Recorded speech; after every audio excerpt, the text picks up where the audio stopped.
Welcome to OutRight TV, a video and podcast series bringing you stories of LGBTIQ people and allies across the globe as we face this pandemic together. I'm MJ Moneymaker, the Digital Communications Manager at OutRight, and for today's episode, I'm talking with Kim Windeval. Welcome, Kim. Okay, God, and then we'll go into way it you from say there. my surname. Okay. It sounds very like it's like a new character. So if you want me to be a different person today, I can totally do that for you. I'm kidding. I love it. No, tell me how to pronounce it right. How should I say it? How do you want me to say it? Imagine it's spelled Vint, Vint. Vint? Vint. And then imagine that the next letter is an F. What is close to, and then the next letter is like oor. I don't know what that is. Oor. Like, Ooh. almost like someone would say door. Or. Oh, okay. Ooh. Okay. So can you say and the then whole Vent voor go. Vent voor go. Vent voor go. You know, the one sound I can't do. It's almost like if someone says something and you go, ugh, ugh. Or like you're like something's in your chest. That's how you say it. When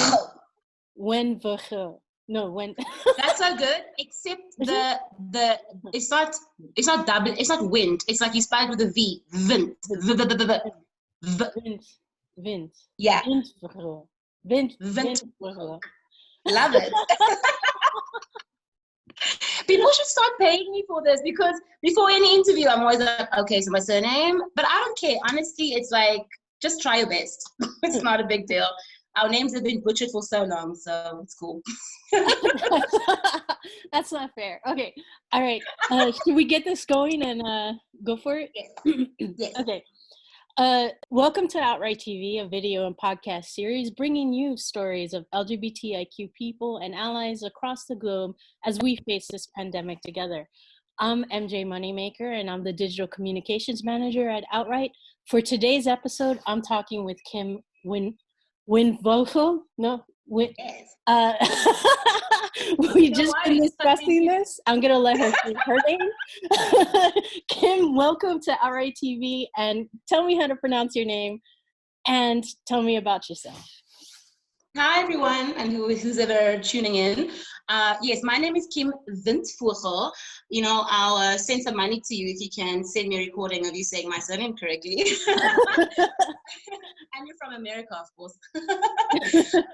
Yeah, I'm from South Africa. I'm based in Johannesburg. Yeah, I think there's so much more. I feel like I'm not just one type of thing. I do what a lot of millennials do, and that is you do a ton of shit in order to survive. So I've compiled a book called They Call Me Queer in South Africa, compilation of queer essays by queer people of color, which has been doing really well in my country and abroad. And I also co-run an organization called FEM Projects, and we work in menstrual health and hygiene. Yeah, so, we have a book in our library at the office, which, I mean, right now nobody can go to the office. But we've definitely been sharing it. Yeah. Sure. You have it in your library behind you? Not right here. It's on the inside. I've got a couple of libraries. I mean, if this was my only library, I would be very worried. Tell me about what's going on with you right now with the situation and quarantine in South Africa. You're in Johannesburg, right? No. Yes, I'm in Johannesburg. I used to live in Cape Town, yeah, and I've been in Johannesburg. Yeah, so in South Africa, the current position is quite intense. We have a militarized lockdown, so everyone is encouraged and enforced, rather, to stay at home unless you're an essential service worker. So that includes healthcare workers, people who work at the grocery store, because, you know, cashiers, farmers, people who need to produce food for food security. Yeah, so there are certain places and certain sectors that are allowed to operate during this time in order to ensure that everyone is fed and is able to survive during this time. And of course, another essential service is the military and the police, because they patrol in various areas on the highways or freeways.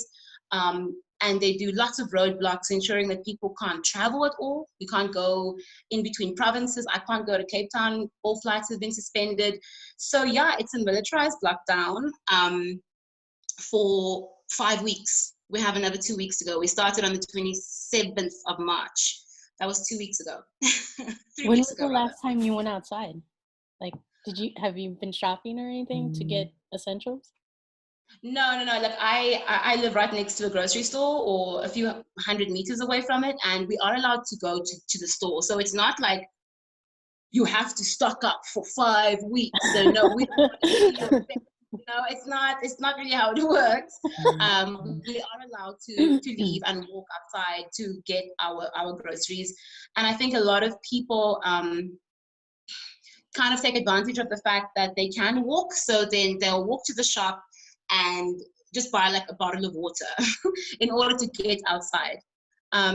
One thing that I must say, in South Africa, it's been very intense because, you know, we've got this vast inequality happening with people living in informal settlements and people living in predominantly like, you know, upper class, or like, I don't know how to like the upper class, but in more affluent areas rather. So largely the military is mostly patrolling in certain areas, and people are very much against that. So there's a lot of organizing happening in South Africa to ensure that our key populations are taken care of. I mean, there's so much talk about the fact that so many people are locked up with their abusers. In the first week of our lockdown, government received 87,000 calls of gender-based violence happening, and intimate partner violence. And so there's just so much. I mean, you're trying to get rid or trying to control or maintain this virus because our country cannot afford a peak right now. But then in the same breath, a lot of the regulations that we've been putting into place is placing people in danger. So it's really, really hard. I must say our government, our president, Cyril Ramaphosa, took quite certain action, and very, very early on. But yeah, I mean, there's a lot of loopholes happening and a lot of things that need redoing. So our lockdown was supposed to end yesterday, but because our healthcare system cannot manage the peak in July or June, which was when they were predicting it, they extended it for another 2 weeks until the end of April, meaning our peak will probably come in September, buying the government another 2 weeks time, 2 months rather time to prepare for the inevitable. Yeah. So have you supplied yourself with any mask and gloves? I'm picturing you have some really colorful masks. Have you been making your own, maybe? So this is quite interesting because tonight I'm actually going to be doing that. I have some material and stuff, and our government has been very good with communication with us. So there's like a lot of Facebook Lives happening, and various ministers speaking, our ministers of health, etc., like speaking about what's happening. So the other day, our Minister of Health, William Mkhize, he came on air. And he was like, "Look, you want to make it 3-ply, okay? Not one-ply material, not 2-ply material. You want to make it 3-ply." So I was like, "Okay, cool. I'm just going to take some of my clothes that I don't wear anymore, wash it, and then create this 3-ply mask for myself." I had disposable ones for a bit, but I kind of feel bad about that. So I think I'm, environmentally. So I'm just going to take some old materials that I have, and then my old school needle and thread, and make 3 for myself, and then I just wash it every day after I use it to go out. Yeah. Oh, very cool. Yeah. You gotta show me, because I want to see what they look like. I'll send you a picture tomorrow, and then I'll be like, very fashion, I'll make my @ sign, like, follow me, bitches. Do you have a theme song right now okay, what's your theme song for this week? Because I know it must change for you, like either every day or every week.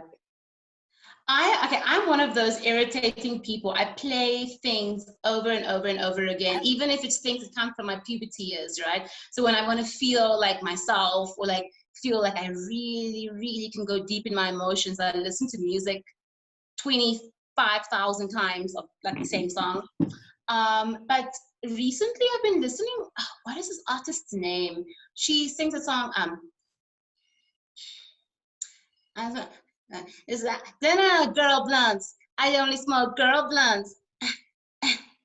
Then girl blunts, Layla someone. Sorry, I can't even remember how the song goes, but that's been my song. Maybe because I've run out of the legal thing right now. That's legal here. I've run out of girl blunts, so. The Questlove? Can you see Okay, that? lift it up. Oh, there's a little bit of a reflection, but I see people standing. Are those people? Are Yeah. those people? Okay. Yeah, they have, he has usually like 500 people listening to his DJ set every night. Oh my God, please send me the profile or whatever, and like the times and stuff, because it's so nice. One of the things that I really like about this global, I want to say pandemic, but I mean like the global, I don't like this global pandemic. But one thing that I do like about this thing that we can't like be face to face is that artists are taking advantage of that, and they're just like, okay, I don't know if it's really advantage because nobody could be getting paid, I think, but. Yeah. We're coming closer together. We're seeing people perform live. They're DJing in their houses. We're putting it into our speakers, and all of us are dancing together at the same time to these massive DJs and artists, just like providing content for us. Yeah. It's a terrible thing for artists. They're always providing content. They're always providing entertainment, and we're always using it, regardless of whether you're in the entertainment industry or not. But they're still undervalued. But they still give so much of themselves, and I just. Yeah, like kudos to our artists, like providing everything for us now. I totally agree with that. Yeah. And what some of them are even doing just to raise funds and stuff like that, some of the bigger names using their space to do that. Yeah, it's, man, do you think that the labor movements all around the globe are gonna get a boost now? Because I feel like in the United States it might. I don't know about everything else, but I do feel like workers are starting to realize, they have power and they should be more valued and stuff like that. Yeah. I do think that people there's a global or national, if I'm talking about South Africa, shift in understanding how things work. Like the fact that we are all depending on frontline workers, cashiers, people who work in stores, who before people completely disregarded as like, who are you? You're not a frontline.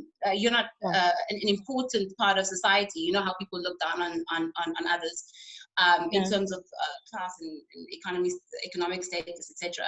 But now we're all depending on people who are on the front line. And I remember in the beginning of this lockdown, healthcare workers in South Africa were already upset. They were like, we're not getting masks. You're not protecting us. And we will put down our arms or our resources and our skills if you do not put policies or regulations in place to protect us.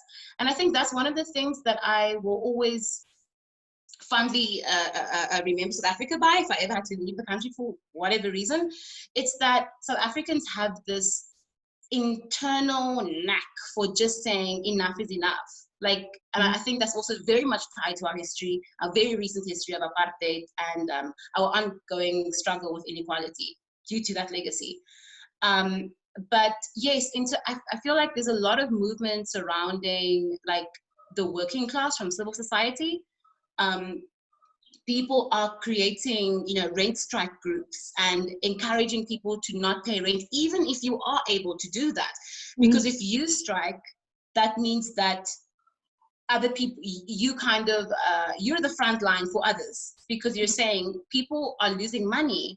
For a lot of people in our country, like domestic workers or the people who work in the hospitality industry, they're losing money, they're not getting paid. And because it's like, if you're not there in person, how are you going to take care of your family? So there is a lot of movement, especially from civil society, and not only civil society, from informally led feminist organizations who have, let's be honest, always held the space for civil society. Registered organizations don't hold a candle to people in communities that do work for free. It's like unpaid activism. And I know we've spoken about this before. So it's an interesting time. There's so much happening, even more than usual. Some of it's scary and some of it really good. Yeah. Are you finding it like overwhelming? Like, what does a bad day look like for you? And then after that, like, what does a good day look like for you? Like it's weird, right? Because I feel like sometimes I am a homebody and an introvert, right?